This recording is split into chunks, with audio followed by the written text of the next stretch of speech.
Hey, I'm Thomas Stewart, full-time solo indie game developer, and today I get to introduce to you a conversation that I had with the man, the myth, the legend, Kevin Andersson. I've been following Kevin for years now, and he's released some super high-quality games. Games such as Tani Nani, Hop Legs, Hacker, and his current project PaperKlay, which is a 3D platformer collectathon game where you play as a cute little chicken and the environment is made out of paper and cardboard. It's a really cool game. And I just got word that Kevin announced his release date for PaperKlay just this week, so you can go check it out on May 27th. In this conversation, we talk about the game development process, surviving as a solo indie dev, and my personal favorite part, keeping the integrity of a game while trying to balance creative freedom while also pursuing financial viability to bring in revenue. I had an awesome time chatting with Kevin. He's clever, funny, and handsome. Just all around a great guy. So I hope you enjoy our chat. Oh, and go subscribe to his YouTube channel because it's one of my favorites. Hello and welcome to another episode of How This Indie Dev. Today I'm joined by the illustrious Kevin Andersson of YKev. Kevin, I've been following your journey online for many years now. I feel like I know you. It's a very parasocial relationship, and I have been admiring the ability that you have to make really good games, and they just seem like a really good size, and you're able to release them, and they're very interesting, high quality. You're one of those people that I think have been the most interesting in my eyes to watch as a game developer. And you also do streaming and YouTube. But yeah, it's been cool for me to follow you along your journey. But for people who don't know kind of you or your stuff, the things that you've make, do you want to give like a little intro just to give people a little insight into the mind of Kevin? Yeah, that was a good introduction. I appreciate it a lot. Yeah. Well, I mean, likewise, I've watched you now for how long have you been doing YouTube? 2 years or something? It feels Yeah, I think it's been 3 years. 3 years. Yeah. And I watch your videos and so on. I'm like, this guy. But yeah, the parasocial relationship. Yeah, definitely. I feel that. Yeah. But I feel like that's a very common thing, like with indie devs. And sometimes you write a message, be like, "Hey, how are you doing? Hope you're doing good. Appreciate you." Yeah. So yeah, it's been fun to watch your stuff as well. Me, oh God, I don't know. Like usually, I love to talk about myself. But some days I'm like, I don't know. Yeah, I'm Kevin. I make video games, and I've been making games since. I started making games in school 2009. So I think it's called upper secondary school, where you're like 16 to 19 in Sweden at least. So I started making games there, and then like secondary, I went into a different school when you're a little bit older that prepares you more for the work life. And so yeah, I've been making games commercially. I've been working on commercial games since 2014, so which is over 10 years now, which is kind of crazy. That's a long time. And, during this whole thing, as we are going to get into, I suppose, or I assume, is during the day I was working at like game companies, and in the evening, me and 3 other friends started a company together. So I've been like, I was about to say a weird thing, but yeah, I've been working quite a bit for many years now. I'm just waiting for that, overnight success after 10 years. It's gonna come. It's there. It's around the corner. Yeah, that's what they say. Well, I'm really interested to dive into your latest project, PaperKlay, because it's been an awesome journey to watch the development of that. And word on the street is that we're allegedly a few months away from seeing that launch. That's what, word on the street. That is correct. Yeah. That's crazy though. You basically started making games in high school, what I would call high school. Yeah. And so did you know, was that like part of your class, or is it something that you knew you wanted to aim for your career, like really early on? So at least how it is in Sweden. So when you're 15 and you're supposed to apply for high school and so on, you get a bunch of these books and pamphlets or whatever it's called from different schools. Be like, well, do you want to be an electrician, whatever? So I got a stack of it, and then like I think it was the third pamphlet or whatever, I just pulled called LBS, which was like audio and image, but in Swedish. So and a few pages in, it was like game development. I was like, yep, This is what I want to do. Before I was like, I'm gonna be a car mechanic because I like Fast and the Furious movies, Yeah. and I like Gran Turismo. Yeah. Uh, but once I saw game development, I was like, hold up, wait a minute, this is what I want to do, and I didn't open a single. I just pushed them all to the side. I'm like, that's what I want to do, and because I liked like making levels in Halo 3 Forge. Yeah. And before in Halo 2, like me and my buddies used to like push boxes around to try to build something. So that was like in me. I guess that came natural to a point. But yeah, I remember I didn't have good enough grades to get into this school. And that was like the last like 6-7 months. And something that was very unnatural for me at the time, like how I was as a person. I was like, I want to get into that school. So I went to my teachers. I'm like, I want to get into this school. What do I have to do to raise my grade? And that's like, I bet as a teacher, something. that's like the best thing they want to hear. Yeah, that clicked something in me, and I hope it clicked something in them. They're like, okay, I see what he wants to do, blah blah blah, and that somehow I got in, and that's where it all started, I guess. That's crazy.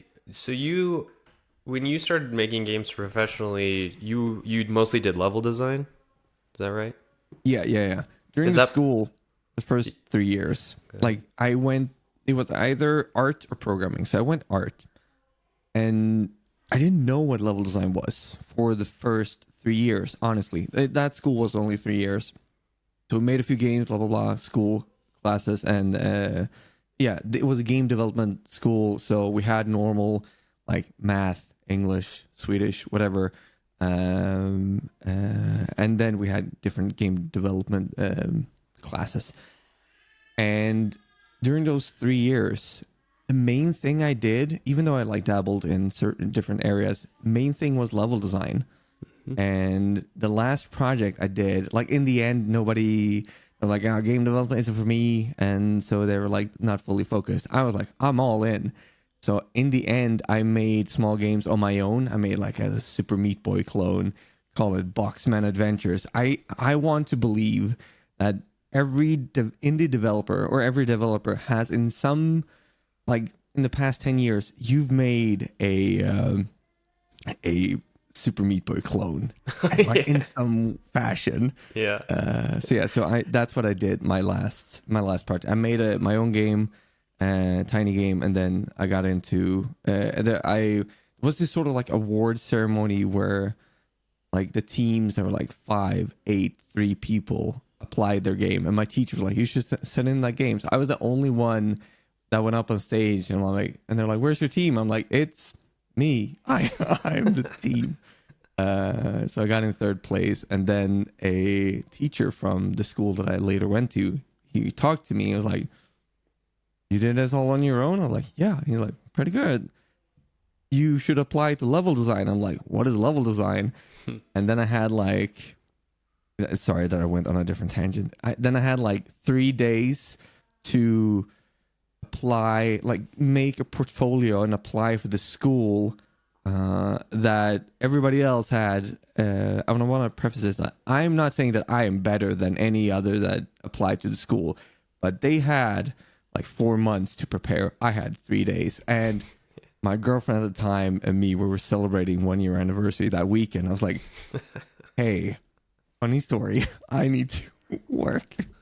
And now that I say that out loud, that has set the pattern of my life for since.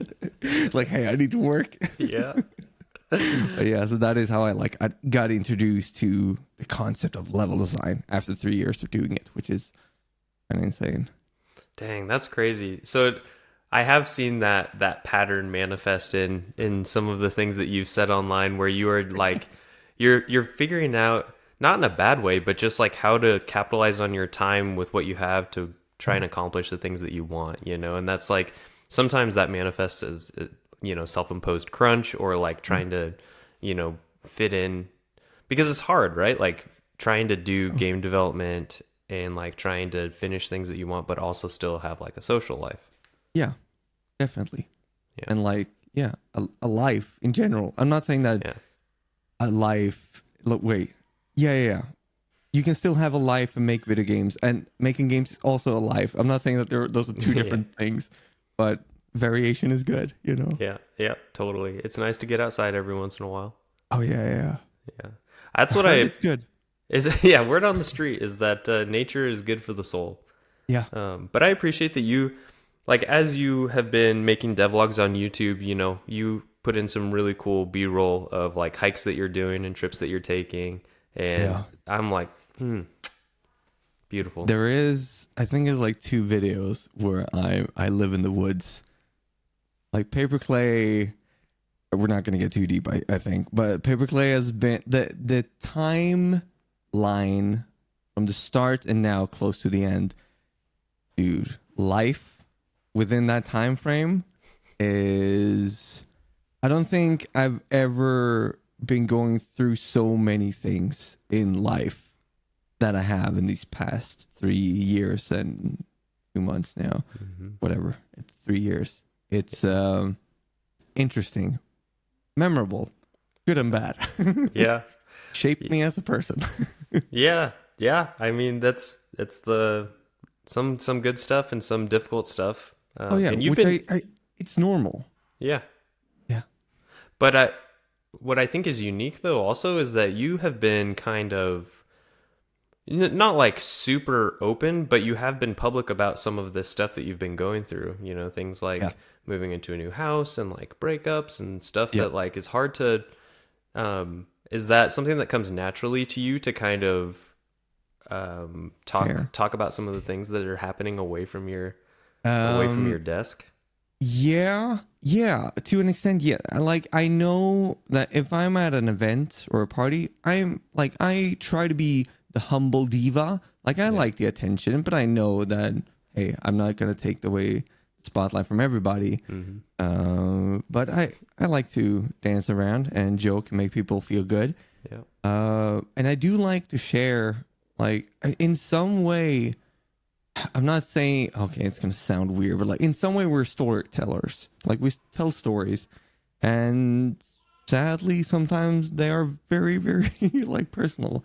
Yeah. Some things that I share online, like going through a breakup and so on, I try to, because like I've been getting close to the community like when I stream.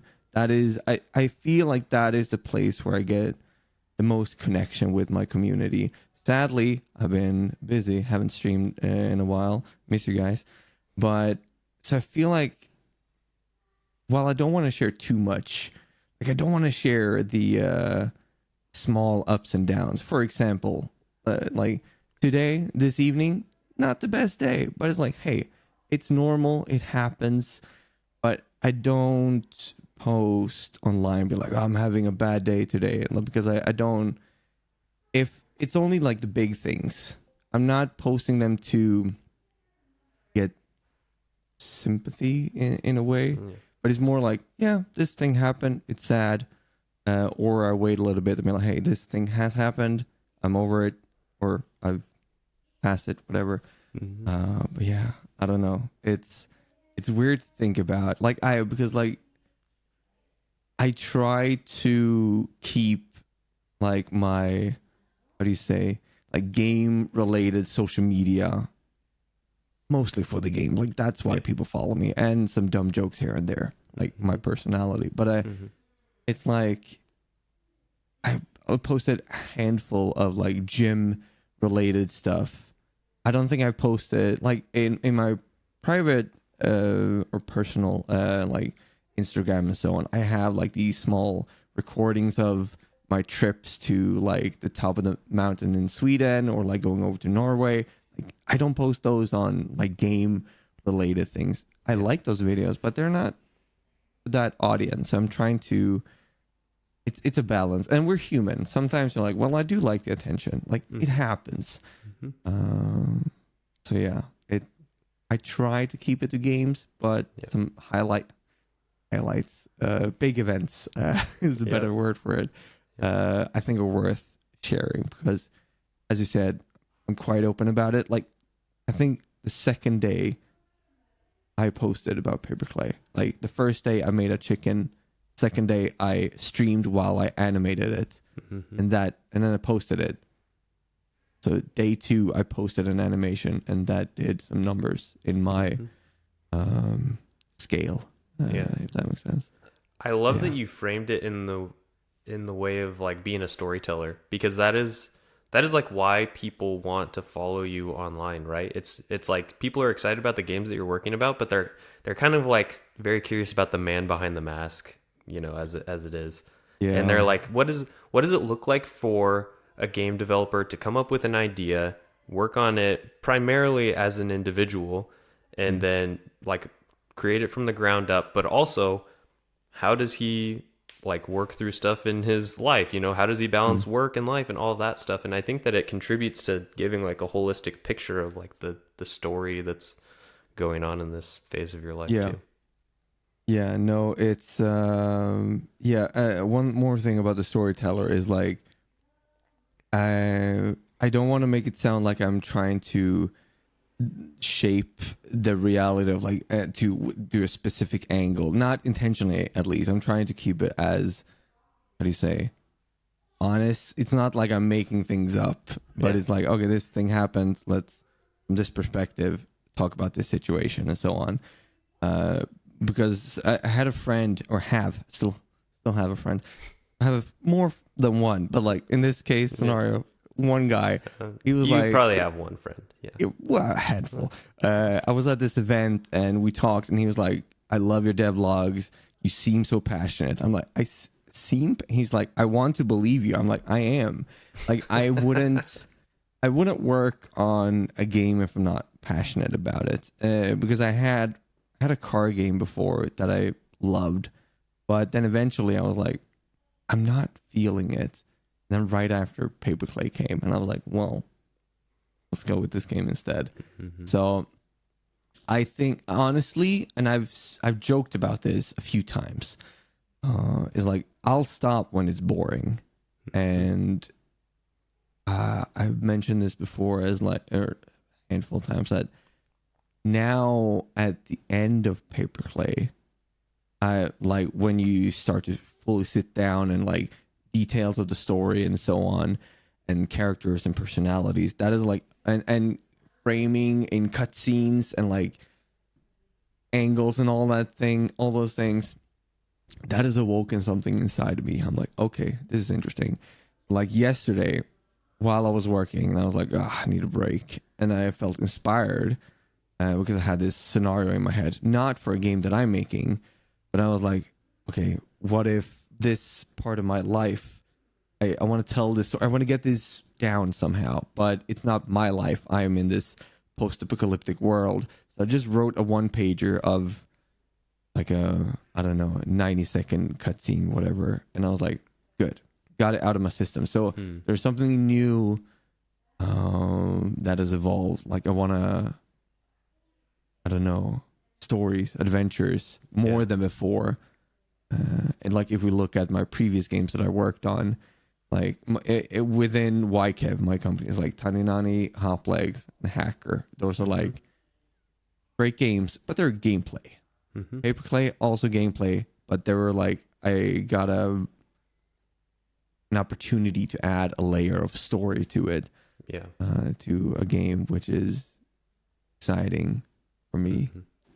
Yeah, and I think that really plays into your strengths as well, because now that you can focus on narrative elements, you can kind of infuse a lot of your humor into it as well, which I've seen as some characters are developed and stuff. But I'm curious, when you say you had this phrase, if it's boring, I stop working on it, or something like that. Is that because you are developing games because you enjoy the process, or is that because you are thinking of the viability of selling the game and you're like, well, if I'm not enjoying it at this point, I'm just gonna cut it and start something new? That's a great question. I don't care about money. Like of course I'd love for PaperKlay to be successful, my previous games to be successful, more than they were. Of course, love it. But I don't make games for money. I work for money. Lucky for me, I get to work on games. And even more lucky is that people want to, again, very lucky that people want to work with me. So I have so far been able to pick interesting projects to work on and with people I like. So, so I can still be passionate. I've had brief projects that I wasn't fully passionate about, but I did the work. I gave it the love that it required, and I did my thing. And then I went back to PaperKlay and worked on that. Where was I? I am extremely lucky that I get to be passionate with my work. Like, I'm trying to separate my freelance consulting part of my day where I work on other people's projects, again, that I'm quite passionate about still, and then focus on PaperKlay to remove that economical pressure, even though it costs a bit of money to like finish a game, you know. But and so I'll stop working on the projects or games in general. Like, I've had moments where I'm like, I should just like work a normal job, and even if that normal job is just games and not do something in the evening, it goes in waves. But yeah, that is my mentality. Like, life is short. I don't wanna like be bored. I'm okay with being bored for a while and then like reassess, find a plan, and figure things out. But I don't want to. I don't know. I want to have fun. Yeah, that makes a lot of sense. Yeah. And I can relate a lot to where you've kind of struck this balance between trying to alleviate some of the pressures of earning money, but also still working on your own games. And like, when I left my 9-to-5 job, and like I thought I was going to feel so free and like able to pursue like my passions and invest all of my time and energy into my projects. And there was a lot of that, but there was an unexpected looming dark cloud of like, okay, the clock is ticking. You have a financial runway. Like, you have to produce results. And if you don't bring in enough income, you know, you're going to have to move on and do something else. And that was a bigger pressure than I thought it was going to be. Yeah. Yeah. And you are in a different situation because you have a wife and you have a house and you have a kid, right? I do. Yeah. Yeah. That sounds like responsibility to me. It sure does. Yep. Look at me.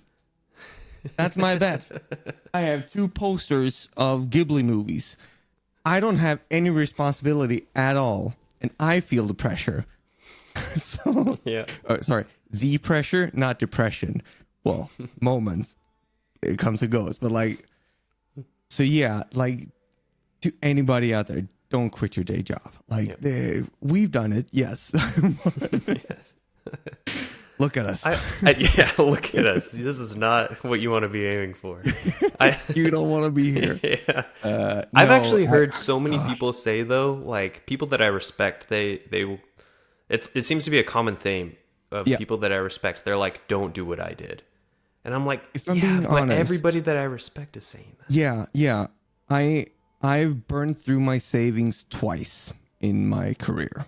Yeah. Both of the times, like, quit my day job and go full time. And I do not recommend it at all. But I don't regret it either. Yeah. Like, I remember when I was at Zoink, who then Zoink and Image of Form made SteamWorld Dig, and Zoink did Stick It to the Man, Zombie Vikings, and Fae, and so on. They merged together and became Thunderful. Oh, okay. So I used to work at Zoink for 4 years, right before, like, we were a few people that were quitting or leaving because end of a project and so on, natural. That's when they're like, hey, should we just merge? So they did.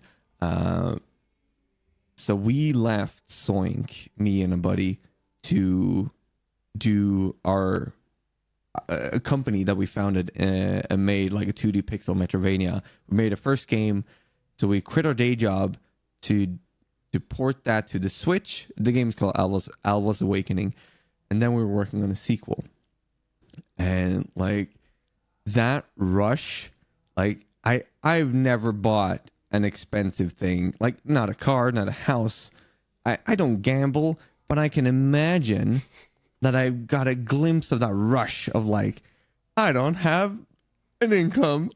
Yeah. Well, we had a little bit for the company, of course, Yeah. but like, just like, okay, we're doing this full on. We rented an office and all that thing.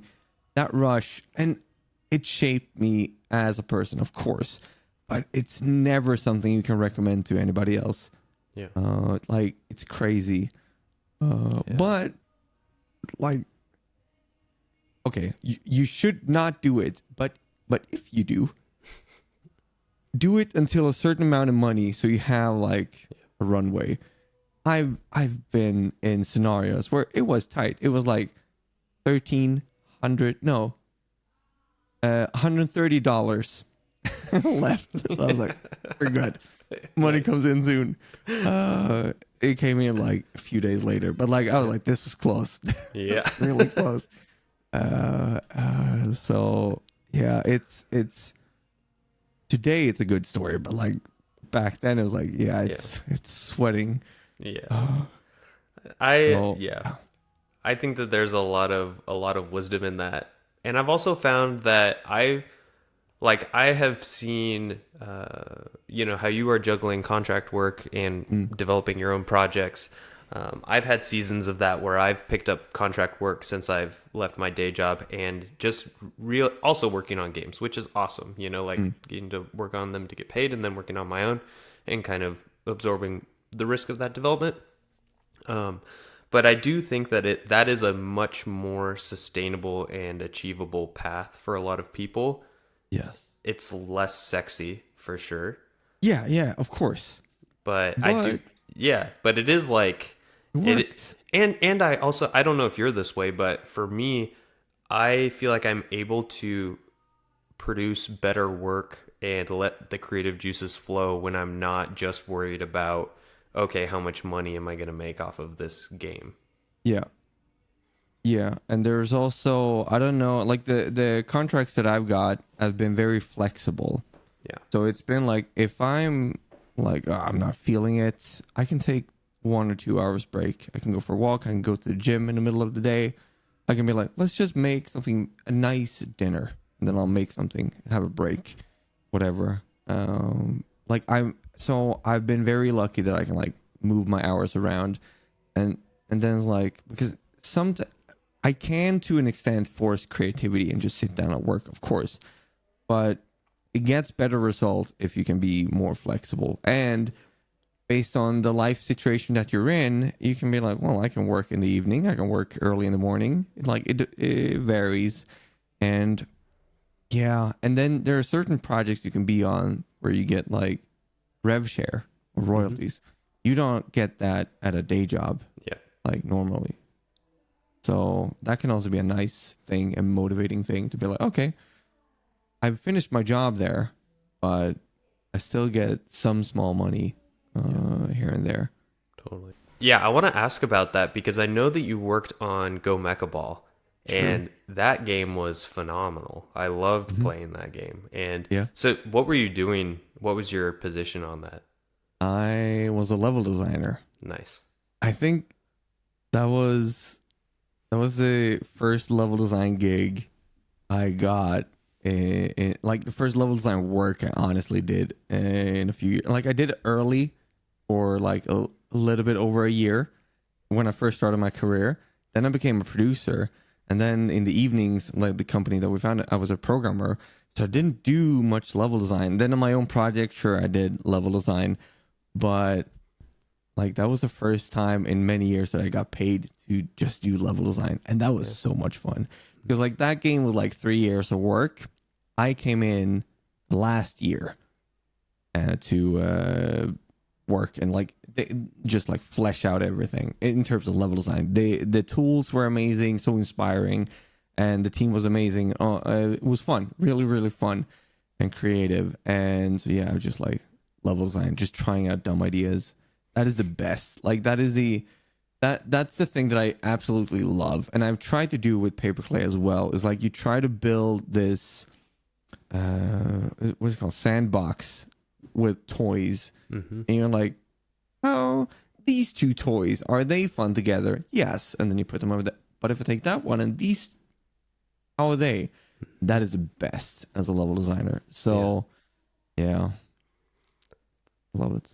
There's two tangents that I want to go down. One, I want to ask you about the Dumb Ideas Club, but we can shelve that for a second. Yeah. But in terms of level design, I think it's cool because you're like Tani Nani. There was like level design was huge in the development of that game. Also in Hop Legs, you even had a level editor in that game, which is really cool. Yeah, I can talk about Hop Legs, how I've made some bad decisions in that game. But Ooh, please talk about that. Yeah, no, I made a level editor for Hop Legs. So Hop Legs, for those who don't know, is a 2D hand-drawn rage game. It's like you play as a box and your colored buttons on your controller, like the A, B, X, Y, they all represent a leg that comes out of the box, and you use that to jump around, and you can rotate as well. So it's a rage game aimed for like streamers or content creators and so on. And it got, as you briefly mentioned, the Dumb Ideas Club. So in my stream, I used to stream 4 hours every like 2 times a week or so on. And I was like, let's just throw out prototypes, because I used to be, I haven't done it in a good while. I used to be very quick at prototyping just dumb gameplay ideas in 4 hours, 3-4 hours. So I did that, and then I think like the third idea was Hop Legs, and it did some numbers. I was like, ooh, I like this attention. I was like, let's just keep playing. And I played around with it and just got more and more. And then I like promised might be strong, but like I was like, oh, I can do this. I'm gonna do that. Like 2-player mode, 4-player versus, and like time trials and level editor and all these things. So I felt like I promised the community, but like, yeah, this is what it's gonna be. Like, so in retrospect, I should have just made a bunch of difficult levels and moved on. But I spent like I think 1.5 years to finish the initial version, and then 1.5 years more to like make the extra versions of the game, like the 2-player mode versus and so on. It was like a 2-player campaign. You can only play it like co-op. Yeah. It's like 5 people that play that. One of them is the audio guy. Yeah. So like, okay. No, but there was a plan to like have a content creator, have their community make levels for them with the level editor, and then the content creator played the levels from the community, and that feedback loop, I was trying to get that to work, and I was like, it's gonna be good. Never happened. That was a rough one. But hey, not every dumb idea is gonna turn into a good idea, you know. That should be a t-shirt. Yeah. That actually is crazy to me though, because I feel like a lot of the conversation that's going around game developer circles right now is talking about streamer bait and how you can like get streamers to naturally be inclined to, you have like a difficult game about climbing. You have the one that what's the Atrioc game that about climbing the corporate ladder. I don't know if you've seen that one, but it's like a guy on rollerblades on all fours, and he's like wearing a suit, and it's like a rage game where you climb.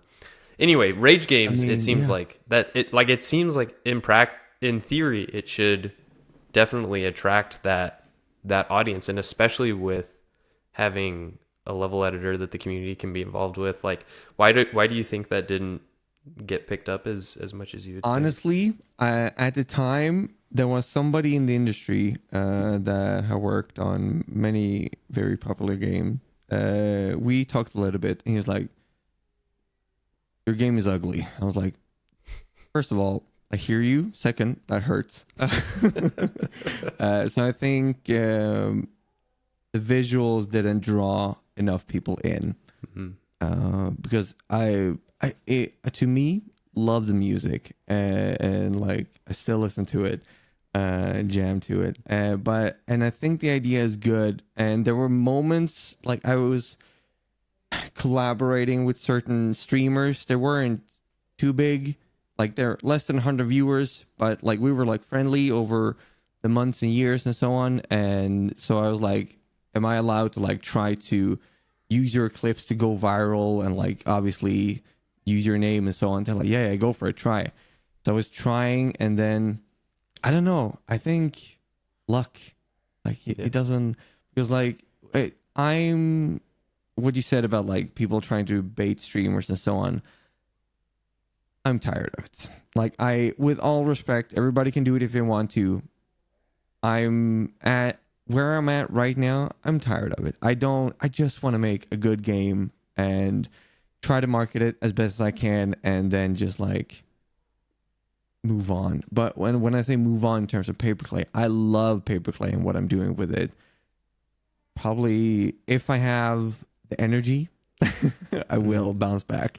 Yep. Like, tired at the end of the project. Yep. But I'm still having fun. So I'm like, I want to make more PaperKlay related stuff.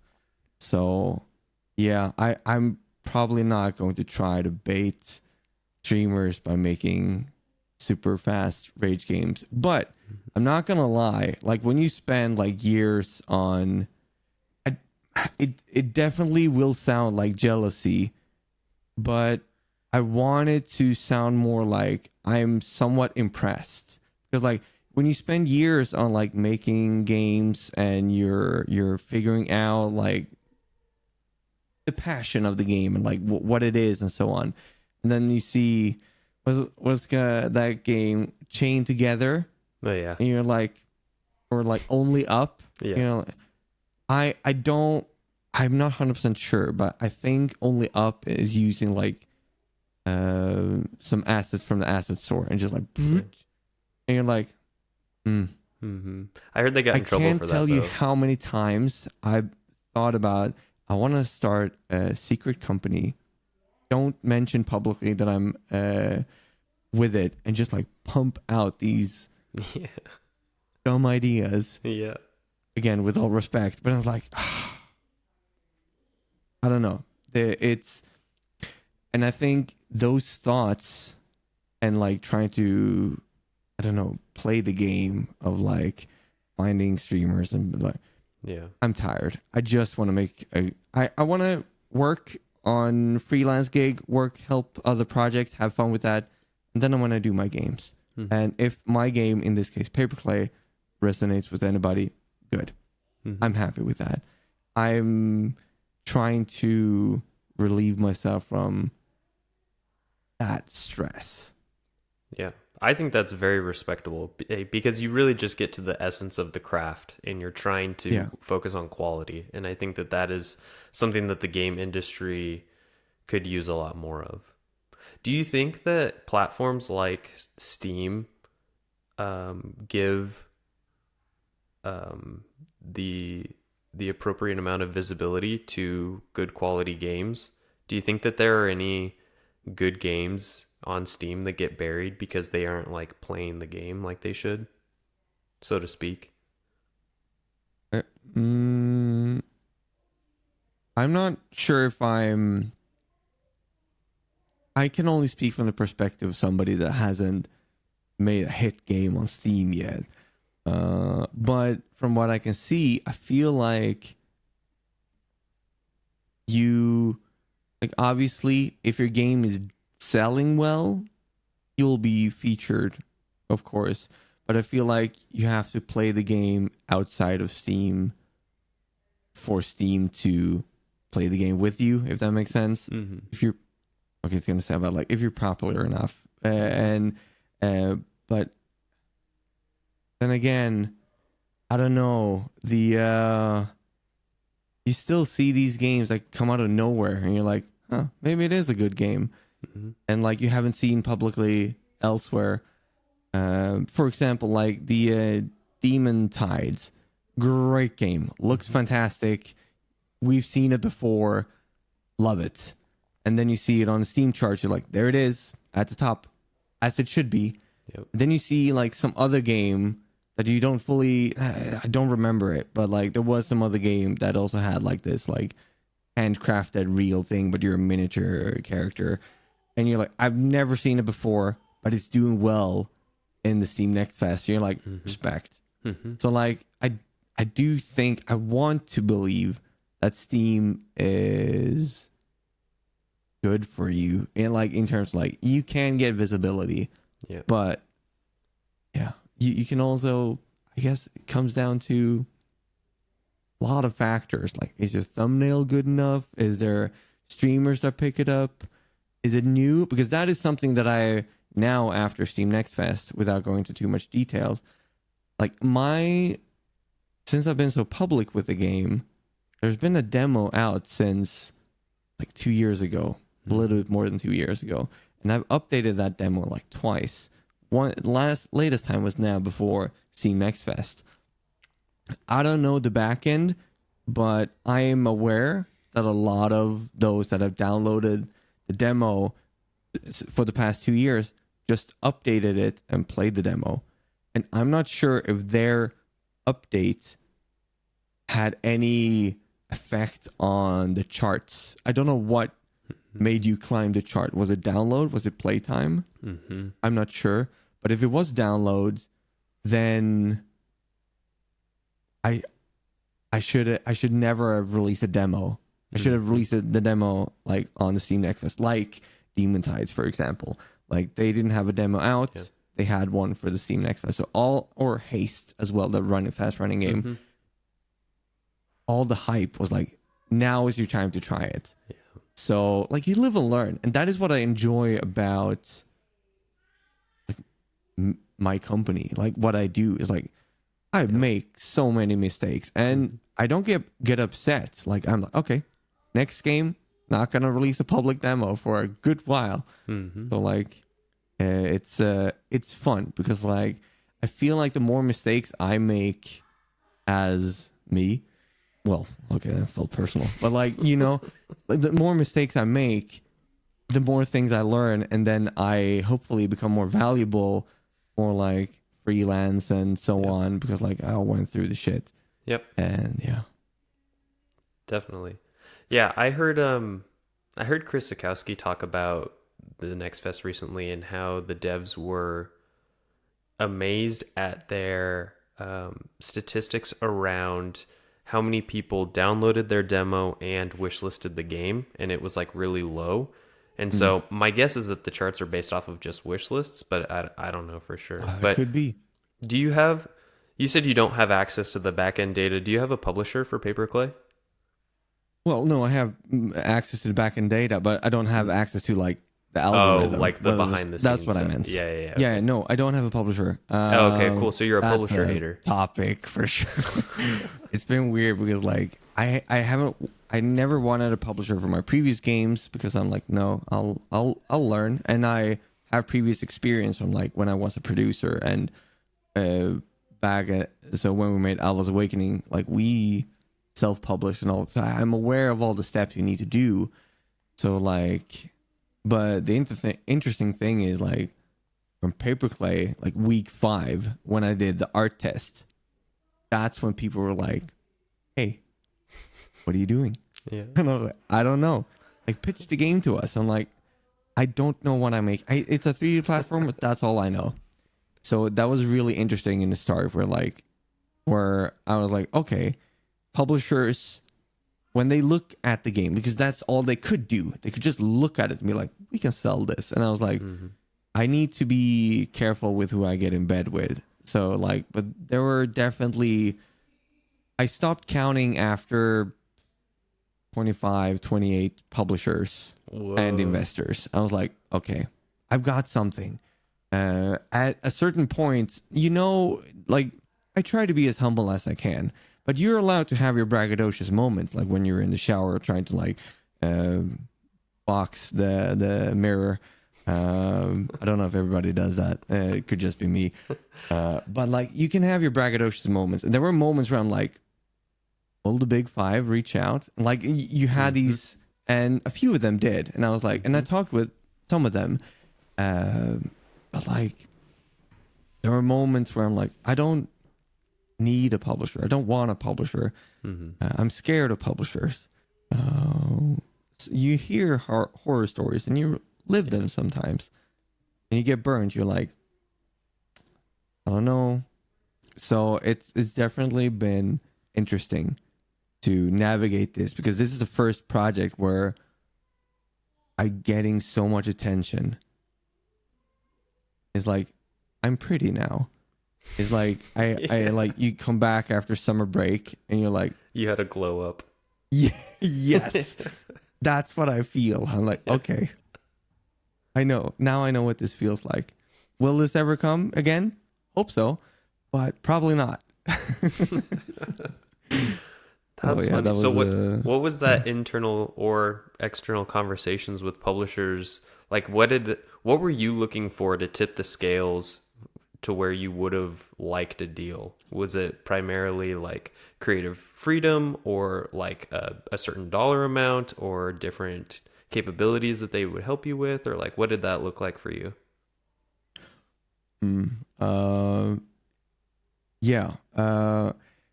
Very early, I talked with somebody and I was like, I want physical copies. That's what I want. And they're like, yeah, we can do it, blah, blah, blah. But we only do it for the games that we publish. I'm like, okay.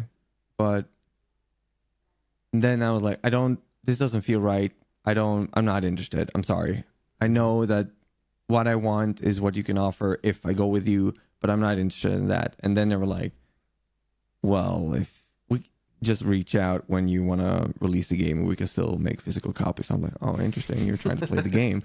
And that stung a little bit. I was like, why are you like this? Yeah. I know it's a business. We're not in this race for the same reasons. But since I had freelance gigs, money wasn't as exciting. Of course, it's cool to eat from somebody else's bowl while you still got your own food. Like, it's fine. But I don't know. I don't have any loans or anything like that. I like student loans, of course, but in Sweden, it's not that bad. But I don't like owe people money. Yeah.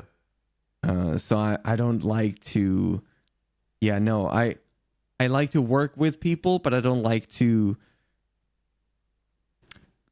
get help from that angle, you know? Yeah.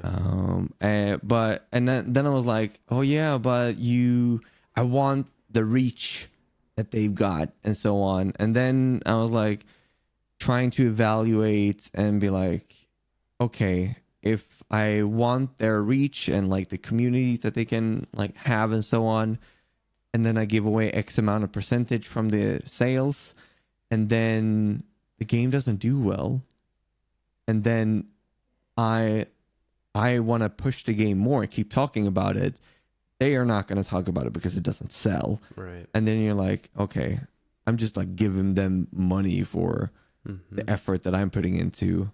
I don't know. There were moments where I'm like, I don't know. I'd rather try this myself and build my own community. That is something that I'm catering to more now. I feel like they're all respect to publishers still, but there is still like, just because you get the biggest ones doesn't mean that you're going to get like the reach. Like, it's going to sound bad. You can keep it in. You haven't said it yet. How do you know? No, I haven't. Okay, this is going to sound bad, and I do not mean for them to take it personal, but like a few years ago, or more than a few years ago, if you were published by Devolver, you were eating good. Like, you had a hit. Today, that's not a guarantee. And that is interesting for many reasons. So I've been scared to, and this is, I'm taking Devolver as an example because they are, in my eyes, the biggest. Is like Devolver and Raw Fury that I can think of on the top of my head. But like, and there are many smaller ones, and you're like, there's no guarantee because you get a publisher. Mm-hmm. I'd rather play the long game, build a community that like what I do, and then buy my games. Like, in a sense, I'm becoming my own publisher in that way, since I'm self-publishing, so it makes sense. Mm-hmm. But that is what I'm like, okay, I'd focus more on like social media and like YouTube, because I feel like YouTube is like the long game in my head. And yeah, so that is where my mind goes. So to try to circle back to about the publisher thing, I have been talking with a few, and then I've been like, this is what I'm interested in. And there's been some interesting talks here and there, and they were like, we can offer this amount of money. I'm like, yeah. And I talked with friends, and they were like, take the money. I'm like, yeah, yeah, but it's cool, but I don't know. So it's been a little bit back and forth, and then that's the interesting thing about, like, if you're a company, there are several people there. Like, let's say you're 5 or 10 or 20 people in the studio. Like, decisions are, I guess, more diplomatic or whatever. Like, what I'm trying to say is, I am alone. Like, if I'm having a dip in my life, that affects things, my decisions that I take. Mm-hmm. Brand risk, I hope not. But like, there were moments where I'm like, I was more inclined to go with a publisher because of life related things, personal stuff. And then as I bounced back, I was like, I'm feeling better. Sorry, guys. I think I can deal with this now. Mm-hmm. So, yeah, no. I'm not against having a publisher. It just has to be right. Yeah. Just has to be, like, yeah, we're in this race for different reasons. I wanted to feel more like a collaboration on a friendly level, not where we're just like, this is how we get the most money. Yeah. So yeah, it could be that I'm not for the commercial games. Maybe I don't want to sound pretentious or whatever, but I'm just doing games for me and hope it resonates with people. And I don't know if there's a publisher out there that genuinely, like, yeah, you do you, go for it. Just let us know when it's done or whatever. If I'm in an economical situation, like if PaperKlay does really good, let's hope, and then let's say I make a sequel or whatever, and then I team up with a publisher for the sequel, maybe if I just tell them, just let me do my thing and you'll get the finished game, you can market it however you want. Possibly I could do that, because I don't know, I just want to make fun games that comes from personal space. I love that, because I feel like so That was a many. long rant, sorry. It was great, and I can vibe a lot with what you were saying. Is it viable though? Like, Yeah, I don't know. yeah. It's a hard thing, but Yeah.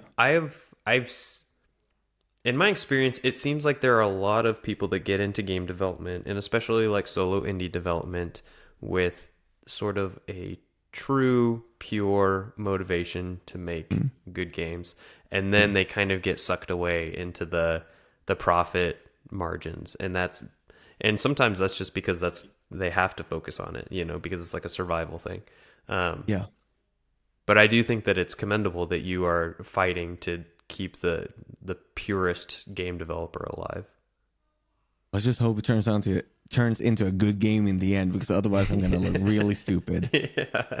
No, but something that you were on right now, that I been seeing sort of like a pattern, where like people start making games because they have their dream game that they want to make, and I respect it. Go for it. Make your open world RPG game that's going to take several years, and then that game either flops or doesn't come out, and then they flip.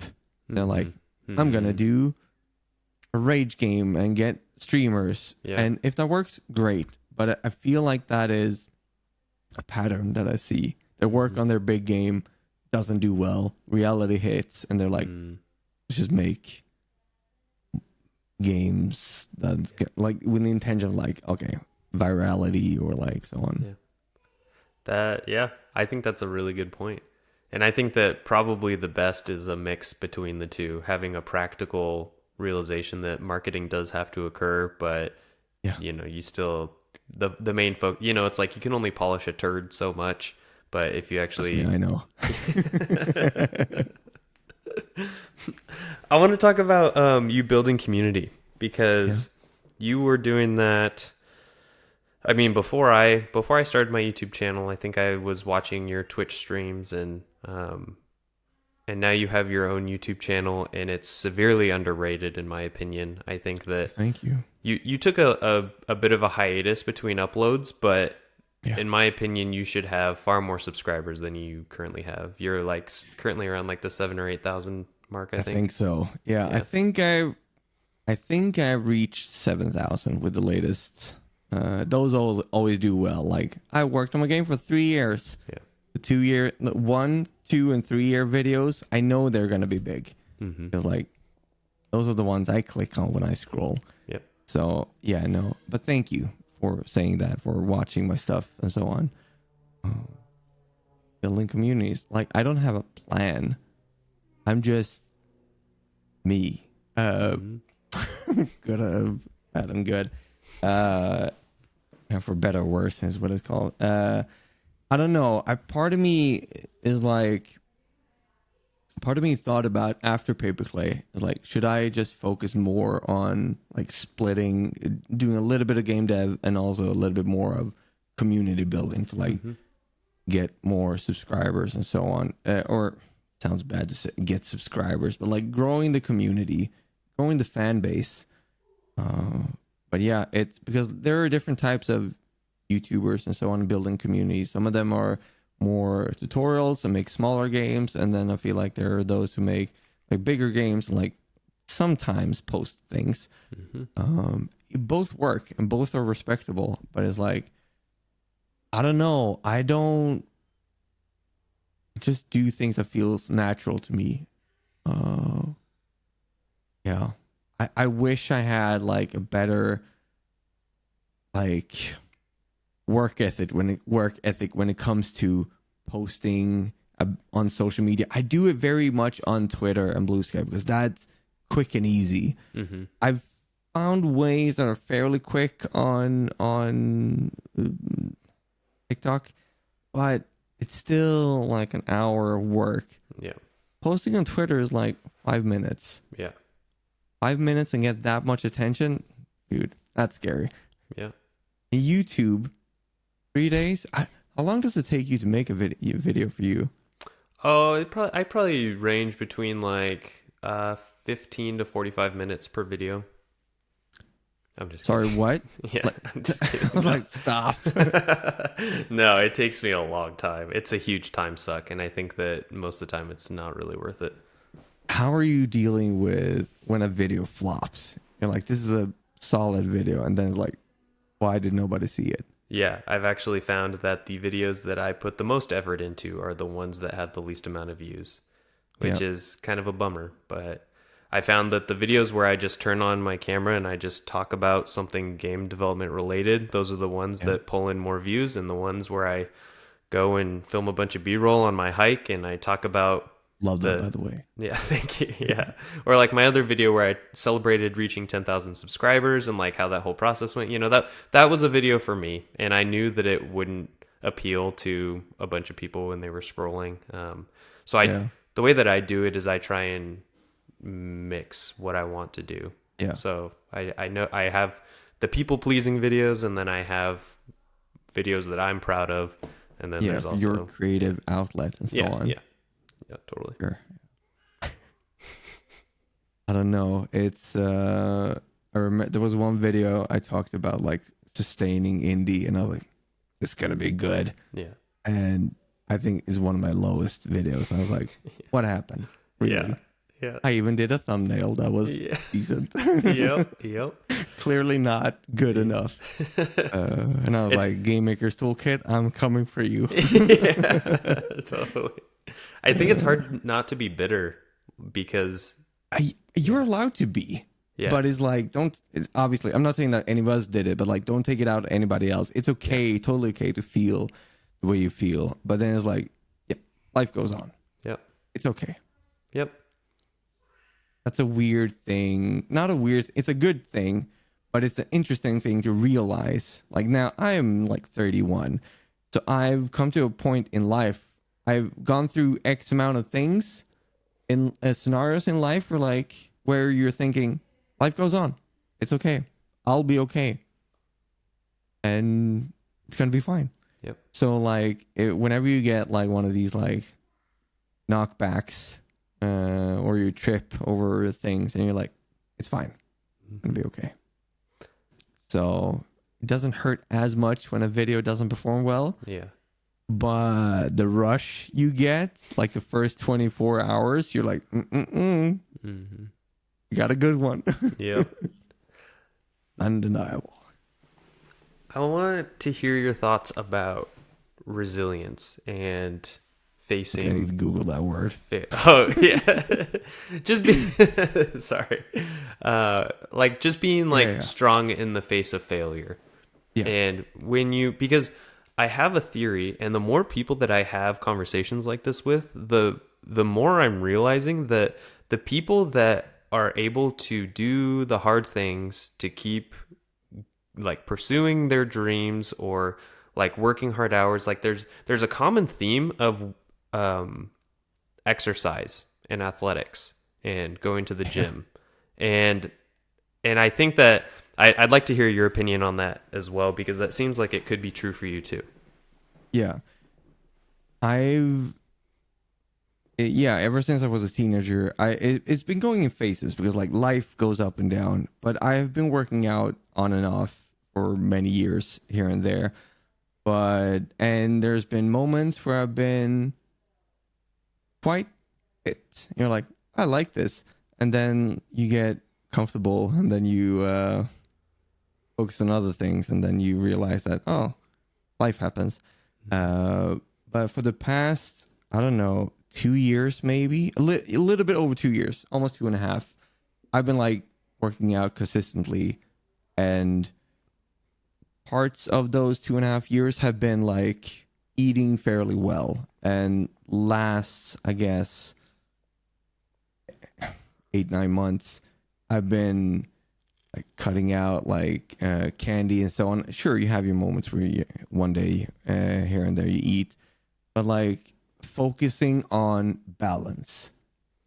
The past 2 years, I've found balance of like working as I'm sitting by the computer. I'm working very much. I learned this before, where from many years ago, where like when you're not by the computer, write down what you're gonna do. When don't plan anything by the computer, just work by the computer. But if you're on a treadmill in the gym, write down. If you're on the bus, train, toilet, write down what you're gonna do when you sit by the computer. And don't be afraid to like turn off Discord or social media or whatever. Move your phone away and just work. Get lost in the work. And then like, going to the gym. That is so good. I have to do it. Like I have to exercise in some way. Like I tend to do it like 5 days a week. And sometimes that can be a long walk, but I need to move at least an hour and fresh air, walk outside. Yeah, it's tough. It's almost like we the- were made to get outside and move our bodies. I think so. Yes. And I don't know. I think it's okay to be creative in different avenues or I guess ways of life or aspects of life than just game development. Like one of the videos, I don't know if I showed it in one of the devlogs, but like when I moved out in the woods, like video 4 or something like that, I lived in the woods in a small house in the woods, and during that time I built a kitchen table, and that was like sick. I felt very handy and manly, more than usual, and I was like, I like this, and that like got me so much more new energy and so on that I put into making games. Because like I've noticed that sometimes when you make games, like there can be moments where like it's not as fun because you have to do this thing, you need to finalize those things. Not the most fun. Mm-hmm. But like if you have other aspects of your life that is good. Well, I'm not saying that games is bad, but like you know, you had a great workout or you had a nice dinner that, or you realized, hey, it's been a month since I had energy drink. Like you can take those small wins throughout life, or you had a good time with a friend, or you met someone, and that is fun. You can take all that energy and put it into the game to get through the hard times. I think that's something that I've noticed, and I do that as well when I go out. Like I've got a van that I've rebuilt to like a camper van, and I go out with it, and sometimes I bring my friends. This week, even though I have a lot of work to do this weekend, I'm gonna go out one night with a friend, and we're gonna make some dinner, and then it's like that energy is gonna like help me through the Sunday, you know. I think working out is the easiest way to get that positive energy. In the beginning, it's a hill to get over, but then you're gonna be addicted, and it's the best. Yeah, I love that.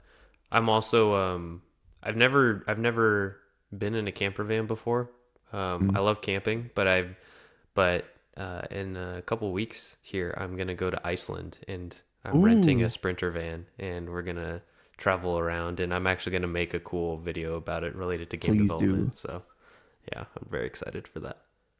That's sick. Yeah, I noticed that I've been like feeling quite lazy or comfortable when it comes to like camping, because now that I have my van, it's like, well, I don't have to think about the weather too much. It doesn't have to be the best weather. And my friend who like insists on sleeping in a tent, I'm like, you do that.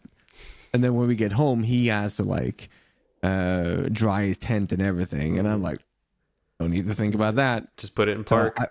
Yeah. So I'm like, but I should get into just like sleeping in a tent again to like get back to it, not get too comfortable, you know? Yeah, totally. Yeah, and there's some places that you can't get on wheels too, you know, if you have to hike into a place and for sure. all that. So, yeah, being out in nature is quite fun. Yeah. People should try it. I was going to ask you something and I can't remember what it was. Must have not been that important. Did we talk about Dumb Ideas Club? I think we did. You mentioned it. Why don't you just give me your pitch? What's Dumb Ideas Club? So Dumb Ideas Club. So as I mentioned a little bit before, I streamed 2 times a week for like the first 4 years. Now the 5th year been pretty bad. But yeah, so I just needed like it started with me wanting to like, hey, I got this dumb idea that I want to like not work on my main project. I want to do this dumb small thing, and then it could be moments of like, let's try this dumb feature and put it in the game that I didn't have time for it, but I wanted to try, get it out of my system. That's been a thing of like, I had this dumb idea that I think about for a while, and then once I do it, I don't think about it anymore because it's there. The goal was for Dumb Ideas Club was try to make something dumb that could be presented in a GIF. I could capture the idea in a GIF, see if it went viral, and it did a few times. So, and that is what I like went with. And nowadays it just stays in the stream of like Dumb Ideas Club. So now it's more of a mindset than it's more of a way of life. Yeah. No, I think in general, just allow dumb ideas. Like if you're trying to be creative, because like don't take the safe route. try some dumb ideas. They might work. Mm-hmm. I struggle with that because I have a hard time. I constantly feel like I'm pressed for time because I'm trying to finish stuff and Yeah.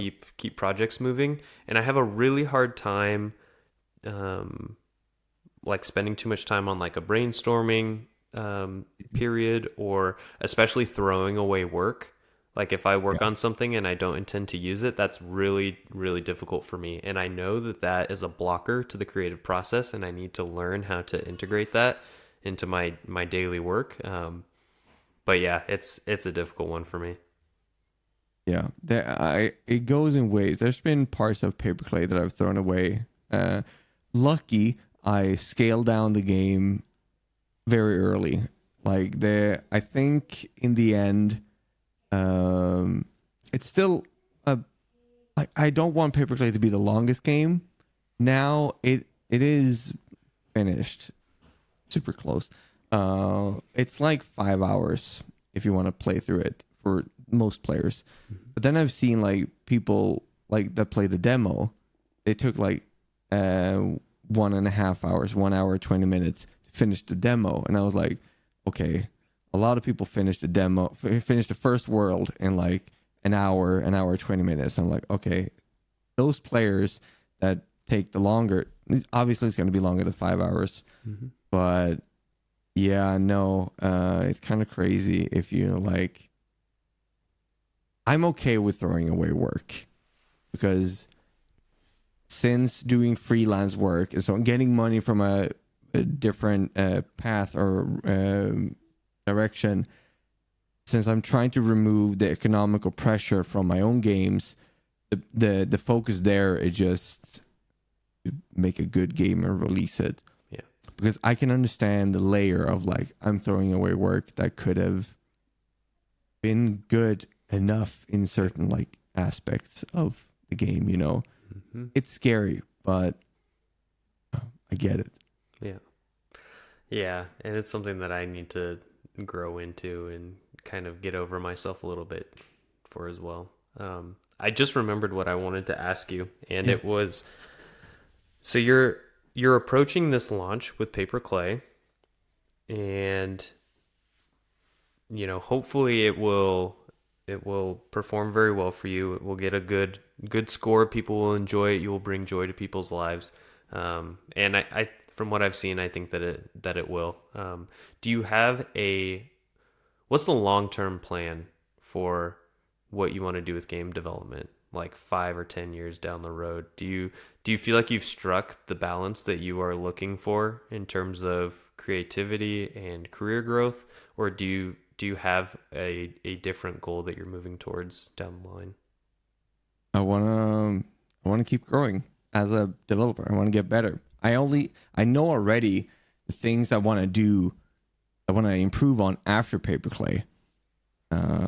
And so like the long-term plan is obviously to buy a home so I can build my deck outside so I can like have a barbecue and so on, and then I have my office.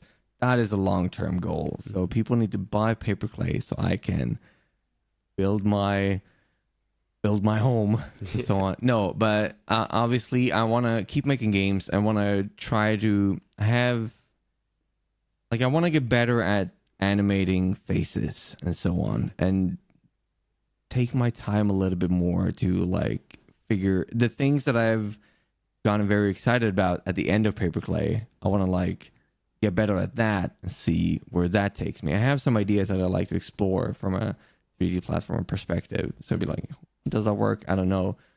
And like PaperKlay is my first 3D game where I'm the artist, and throughout the development, I've learned process or like workflows that work for me.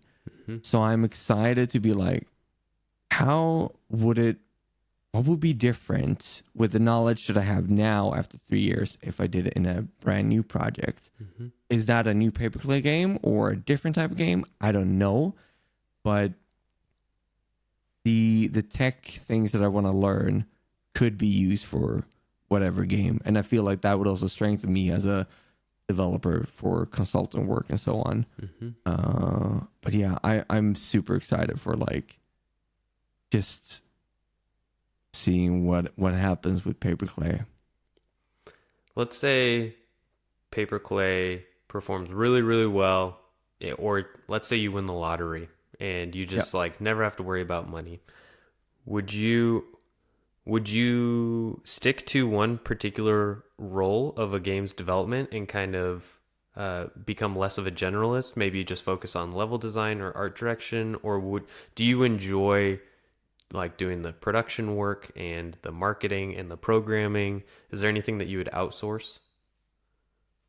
So I love that you brought this up. So I've worked with my composer Nate for a few years now. Like he jumped on Hop Legs, and I don't know, that was like 2 years, and now PaperKlay 3. So 5 years. We've known each other for 5 years, and we love working together. Like we're collaborators. We're in this.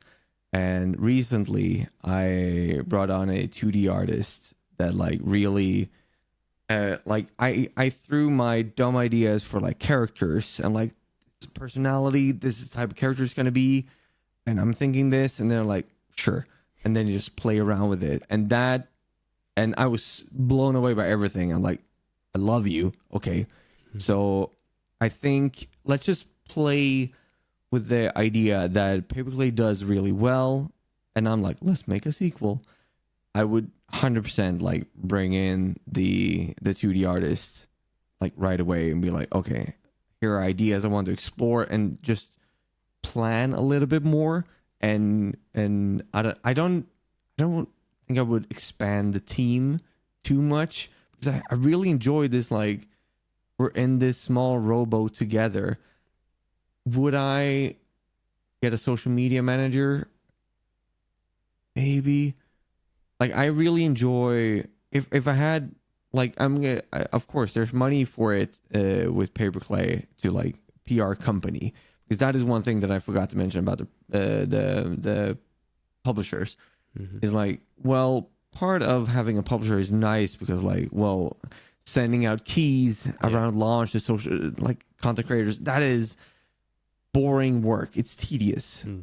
But you can pay a PR company to do it around the release, and then you don't have to give them money forever. You can just pay them one time sum, and that's fine. So I think like I would probably do some of those things easier.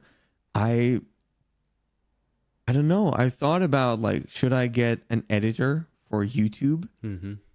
Sure.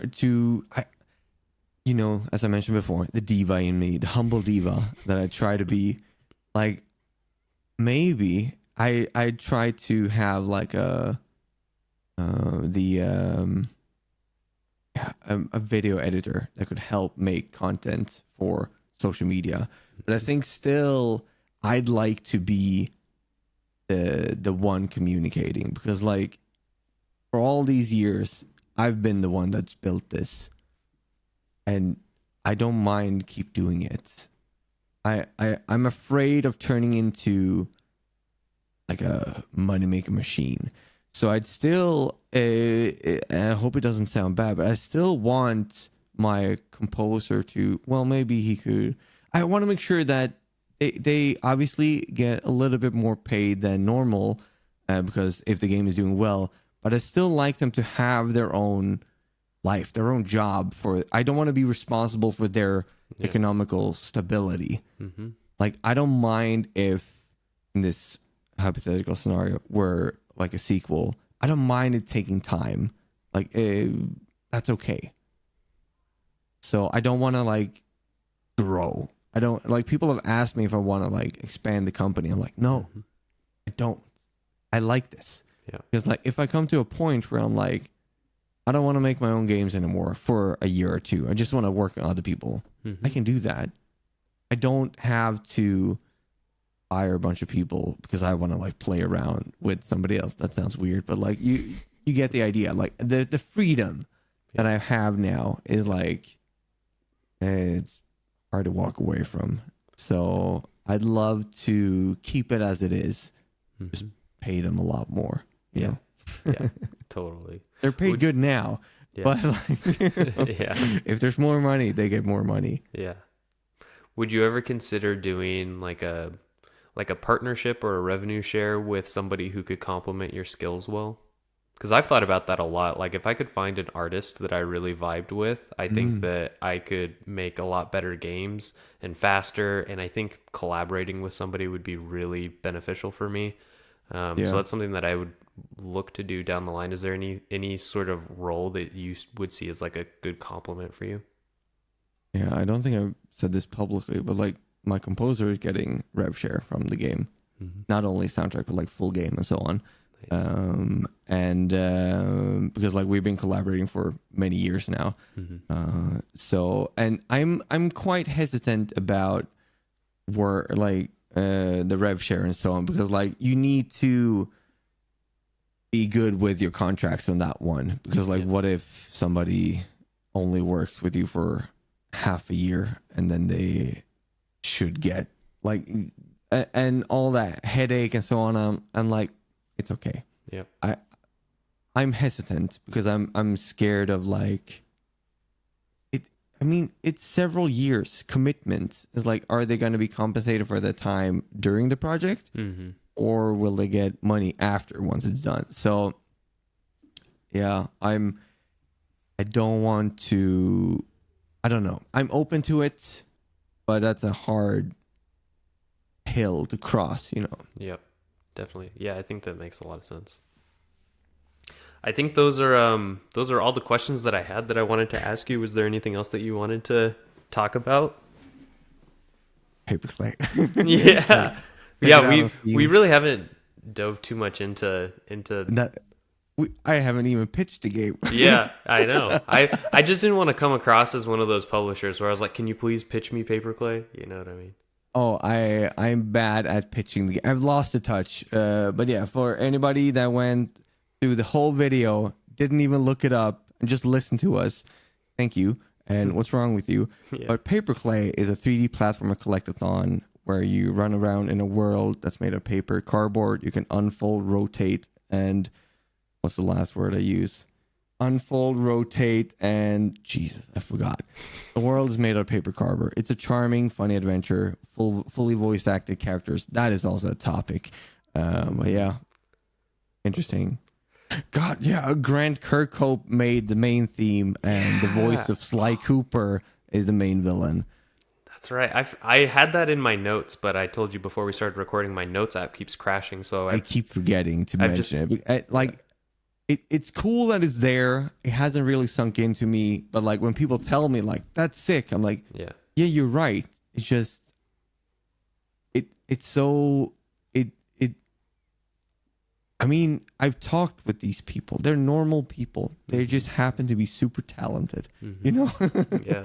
So like they're not these like celestial beings to me. Like we're not this, but like Yeah. I've talked with them. So like it's more natural now. Yeah. Yeah. That's cool. So, a couple of veins that we can go down here. Go for it.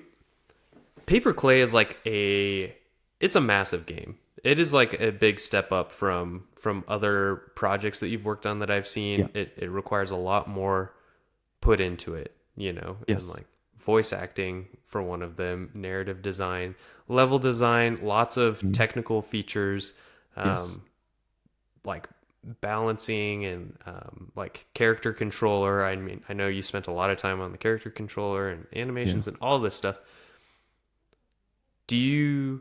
Are you launching it soon? Because you are like, yes, I have attained my vision for the game. Yeah. Nice. Yeah. And I think even though there are things that can be better, this might sound bad, but like with everything you do, that you're always gonna like see things that you want to improve. And I think I'm taking the game to a point where I'm happy and a little bit further. There are parts of the game that I'm super proud of. It's perfect. And there are parts where I'm like, this could be better, but like nobody's gonna notice. Mm-hmm. It's like, okay, it's fine. So I'm really proud of the game, and I was worried because like there are moments where you're blind to what you're working on. You're like, is this even good? And then players started to run around and play like through the full game. They're like, this is good. I had fun. I'm like, great. And then you see like the demo and people confirming this is good, and people telling you I played this with my kid, or people like, oh, it took me back to the Banjo Kazooie days. And I'm like, okay, got something. And like the biggest like critique is like that I've got so far could be that I haven't got the reach yet to get the mass appeal, maybe. But like the biggest things are like, hey, this is a little bit buggy here. I'm like, I know. Like things that I can fix before the game comes out. I just need to find the audience, more of the audience. Yeah. But yeah, so my vision for sure, yes. That is a huge achievement, I think, because for having such a big game and doing all of these different things, like it's impressive as an onlooker, but I think as a developer and somebody who is so concentrated on the quality of the game, I think that's really cool that you are launching a game that you're going to be proud of. Thank you. It's weird because like when I started, I didn't have any idea what it was going to be. As I mentioned, it was just like a tweet that did good, and I kept going, did an art test, and then publicly I was figuring out what the game was. I don't know the point where I had the final version in my head. Like, this is what the game is going to be. This is the level of visual quality that I can reach with the skills that I got. And then they were like, oh, let's add voice acting. The guy who does the main character, Chick, the white chicken, he was the one that was like, hey, have you thought about voice acting? I'm like, yes, I have, but I'm too scared and blah, blah. We worked quite a bit to like figure out the voice and so on. And then I was like, okay, now I need a sidekick. And that opened up like, okay, now I'm going to do voice acting to the game. And then at a certain point, I was like, I'm going to have cutscenes. I'm like, was this on the board in the beginning? No. And I was like, let's have two cutscenes, one in the beginning, one in the end. And then I got more into like, okay, but this is a story that I want to tell. Not that it's going to change the world, but it's more like, this is a fun story, but I need these beats here and there. So I need small cuts in there, small cuts in there. What will be interesting, again, if I make a sequel, now that I know what a PaperKlay game is, it'll be a lot easier to imagine what the final version of what a sequel would be. Yeah. In terms of like these frame that I'm building and so on, the structure, what the game is. So yeah, it's definitely different from any game that I've ever made before. Did you do a lot of like market research before or during development where you were playing different 3D platformer collectathons? And was there anything that stood out to you in those games where you were like, oh, I know my game definitely needs to have this, or like, here's something that I definitely don't want to include in PaperKlay?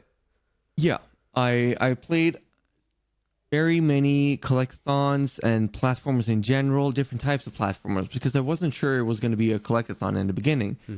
And then there were moments where I'm like, okay, I really like Mario Odyssey, for example, and let it play recently at the time. And then I was like, the levels are too big. Like, can I pull this off? And then I was like, maybe. And then I played like Banjo Kazooie, and I was like, I like this. I like talking with the characters where I can get my ha-has through the characters. Yeah, okay. But then I was like, it's going to be a lot easier if the levels are like Mario 3D World, where it's like, it's fairly straightforward, just this. Then eventually it didn't fully, because in the beginning, while I was figuring out how to talk about the game publicly, because that's also a thing you need to figure out. Yeah. How do you communicate your idea to somebody else? And it's like, should you mention this other game that Yeah. exists? That makes it easier for you to understand what I'm doing because you can look at this. Right. But then you don't want to be like, I'm just copying this. So it's a balance that is tricky. In the beginning, I said it was like Banjo-Kazooie, but with linear Mario 3D World levels. Mm-hmm. That was like the thing that I talked about for a while. And then I moved away from that because like the levels weren't as Mario 3D World, because that was like, here's a level with one or two mechanics that we never use again. That was the mentality for a while for the levels that I made. And then eventually I was like, well, I have this dumb idea for a character that's like been left alone. It doesn't make sense to have him in the hub. So let's put him in this level. And he's crazy. And I was like, the levels, it turned more into an adventure game more than a just 3D platformer with a fun mechanic. I want to be clear. I love Mario, like 3D platformer, the Mario 3D World. They're fantastic in terms of level design and all, and presentation. But I was like, okay, it's turning into its own thing, which I'm grateful for. But yeah, so I don't fully know how. Somebody said like, what did it say? Like, Tearaway and Chicken Little, and I was like, yeah, Yeah. it makes sense. That's awesome. That's a good Oh comparison. yeah, it's more like some linear levels are just pure platforming challenges here and there, Mm-hmm.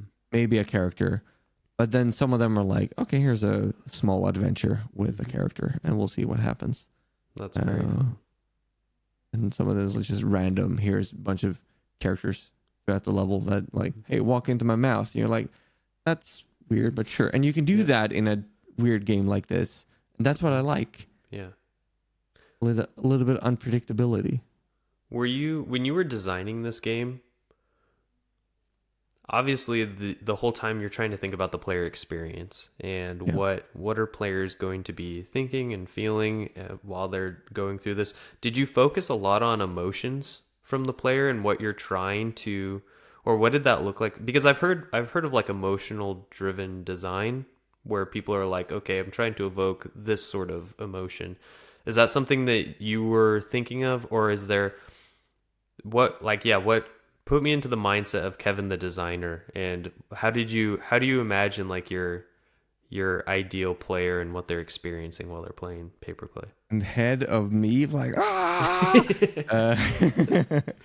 uh, those moments. No, but honestly, I'm I have a lot of respect for the designers that know what they're doing. And like you see Tyroller, the YouTuber, like he's so good with his videos and explaining. I was like, he knows, like he's got on paper that he knows what he's doing. Mm-hmm. I'm more of a feeling kind of guy. Mm-hmm. Like I have a base idea that I play around with, and then I just like try to find the most fun scenarios. Mm-hmm. I'm building games like a level designer. So I'm like I come up with dumb ideas. This is the dumb ideas loop of like just making toys for my sandbox, and then the level designer trying to shape the game is like combining these pieces. So it's a mix of a lot of things, because like then you go into the mindset of like, okay, this is a story that I want to get, or the things that I want to like, not like sad emotions, but like, okay, I want these. This is the dynamic between these characters. That's gonna be fun if they do this, and then you try to like fit in these different versions or ideas you got into the game. You're like, okay, here's the pattern, or like here's the pacing of like setting up the adventure, blah blah blah, and then eventually you want to have this like little serious moment and happy, and then you want to combine it with like the level design and so on. I don't know. I don't. It's gonna sound bad. Like there are definitely moments where I don't know what I'm doing. I'm just going by emotion and then trying to be like, okay, here's the game that I want to make, and there are like parts of your nostalgia that like you can find in the game, and I just hope it works. And Mm-hmm. that's the thing. I think it seems to work based on the feedback that I've been getting. Yeah. But I I I'm impressed by those who like prototype. Like again, Tyroller has like prototypes that he does like for Thronefall and everything. I'm like, I want to try that one day. I touched on it a little bit with Dumb Ideas Club, but I want to go further.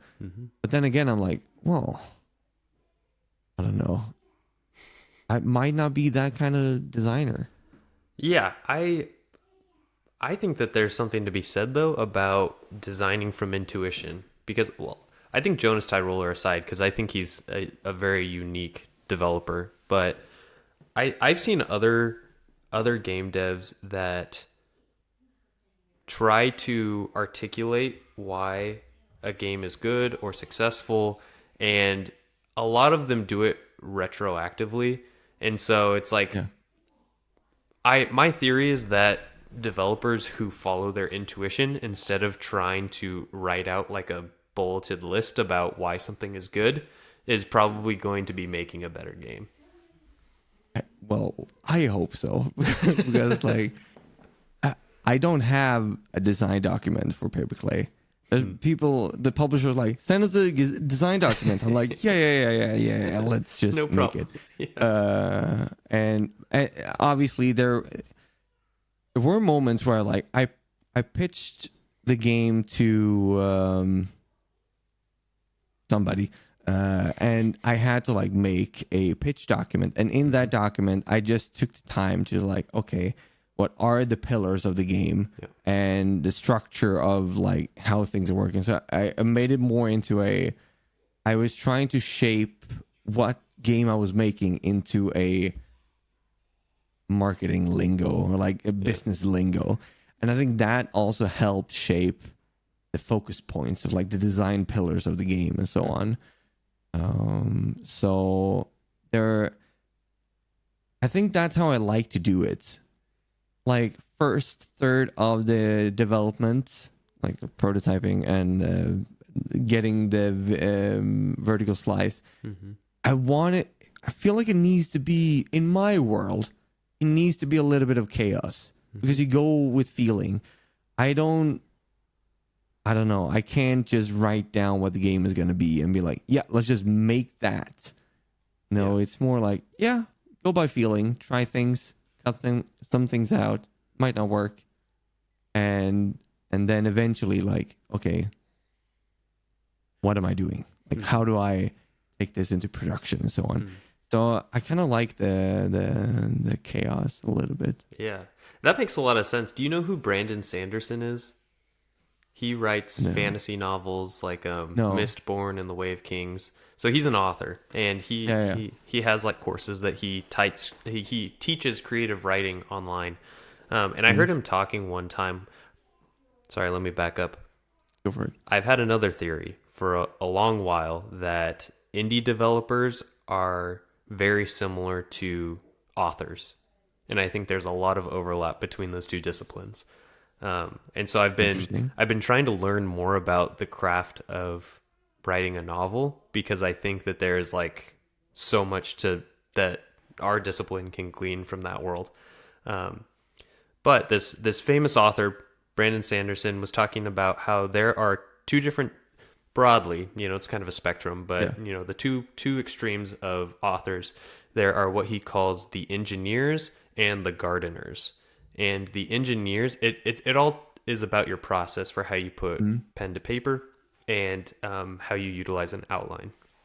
And so an engineer is somebody who sits down with their idea for a story, and they write out the characters, the major plot points, and they have the entire book written in major bullet points before they start writing.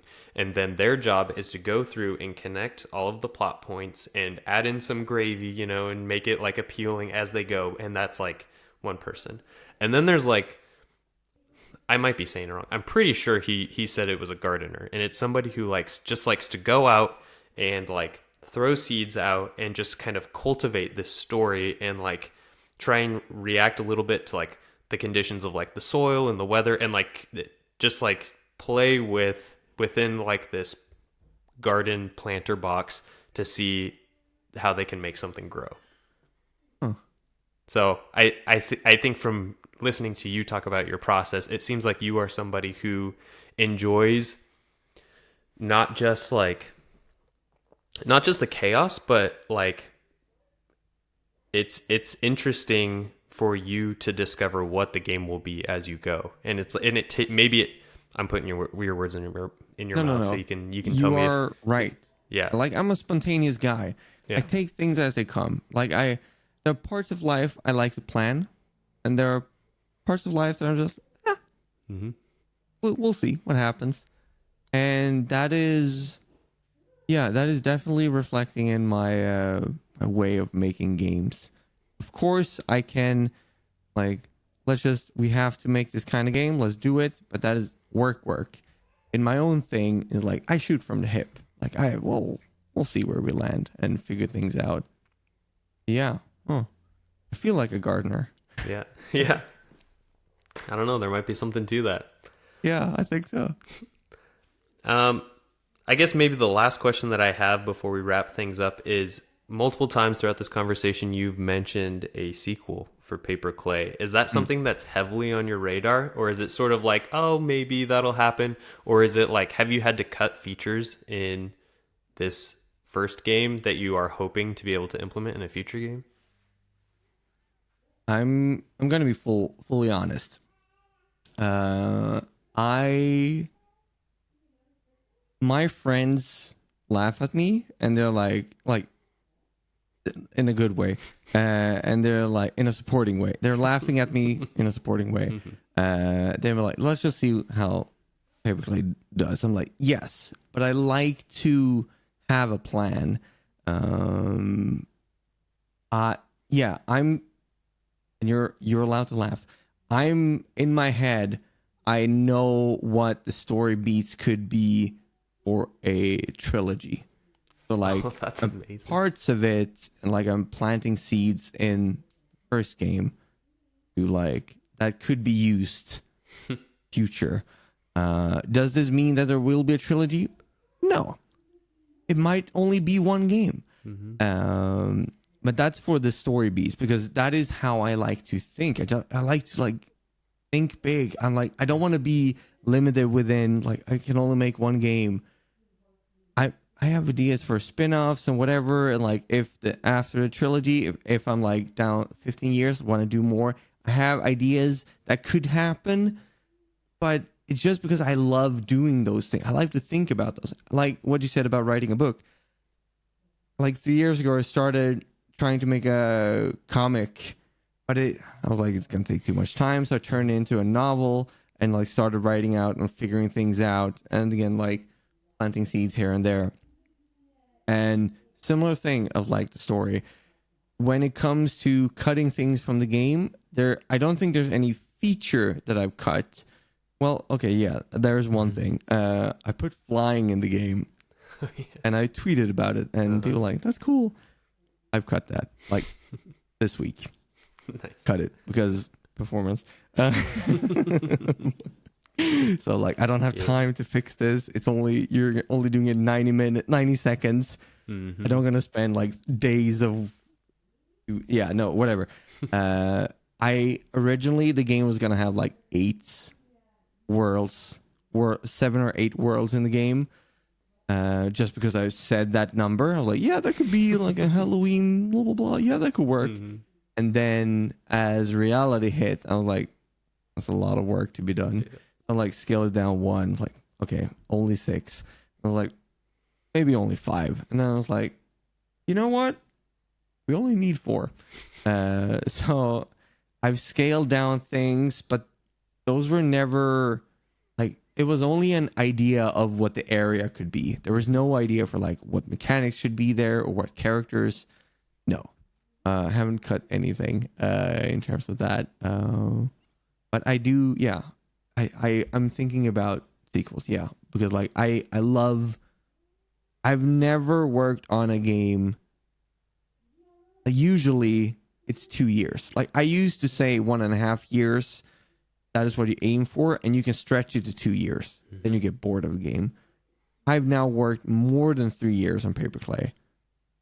in the same amount of work that I've done for my previous games, like evenings and weekends and so on. PaperKlay has actually worked a little bit more because I've done it full time, months here and there. I'm still not bored of it. I have ideas that I want to try out and I love. Yeah, we'll see what happens if people like what I've made in the end once it's out.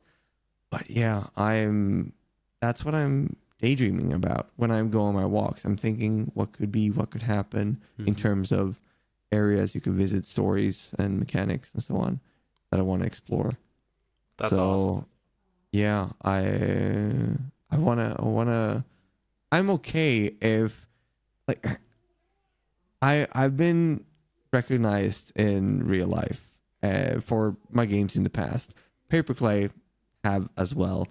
But now he's like, oh, it's a chicken game guy, chicken platformer guy. I'm like, yep, that's me. I'm okay with I can live with chicken platformer guy.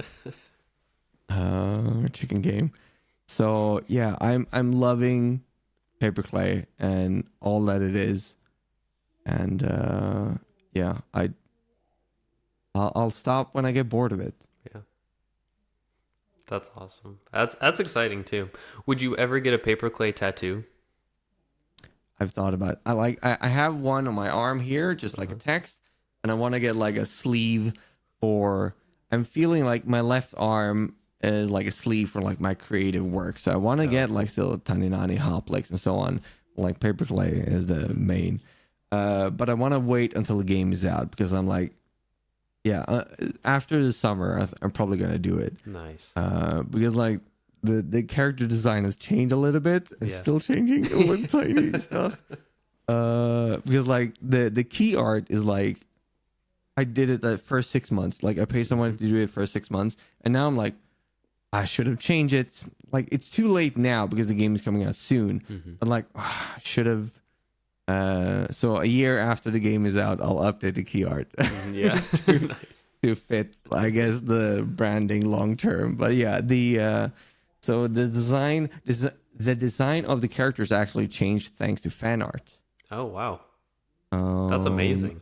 A little bit how the beak was looking and like the hoodie, because like in the game it's a long armed hoodie, like you have it all the way to your hand, but like the fan art makes it like a hoodie with like that ends here, and I'm like, okay, and then I like it. I'm like, okay, I need to change it. Yeah. So yeah. It's interesting how things are shaping. I mean, for a studio hearing this, they like it's a night. I'm a walking nightmare. How things change. So hopefully, if I make a sequel, that production will be a lot smoother because like a lot of things are locked down. A lot of the decisions and somewhat baseline design things. Yeah, that's cool. It's exciting stuff. Yeah. Let me think. How do I thank you? This has been an awesome chat.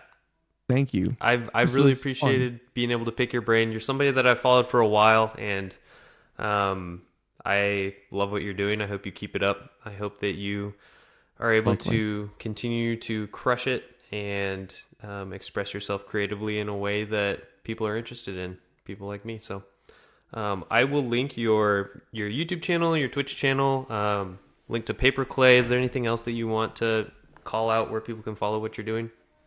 No, but shout out to the team. So Nate and Zana, that's currently helping out to get it across the finish line. Appreciate you. And also Patrick that helped me understand color theory throughout the game, the development. So yeah, awesome. Thanks to everybody. Cool. Well, best of luck with your launch, and hopefully we can do this again sometime. Love to. Cool. Boop.